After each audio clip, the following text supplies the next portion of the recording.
মনে পড়ে তোমার কথা নিশিও রাইতে, ভাল লাগে না কোনো কিছু সকাল বিকালে, তুমি বুঝলা না রে বন্ধু, শুনেও শুনলা।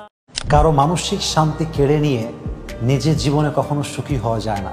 অন্যের জীবনকে জাহান্নাম বানিয়ে নিজের জীবনটাকে জান্নাত বানানো যায় না। It's quite impossible. আল্লাহর না একটা ন্যাচার আছে, যদি আপনি কারো জীবনের শান্তি কেড়ে নেন, আল্লাহ আপনার শান্তি কেড়ে নেবে। যদি আপনি কারো মনকে অকারণে ভেঙে দেন, আপনার মনটা কেউ না কেউ অন্যায়ভাবে ভেঙে চুরে চূর্ণ বিচূর্ণ করে দিবে। তুই আমার মন নিয়ে খেললি, আল্লাহ তো সন্তান আর সংসার নিয়ে খেলবে। তখন তুই বুঝবি মানুষের মন নিয়ে খেলা কতটা ভয়ঙ্কর।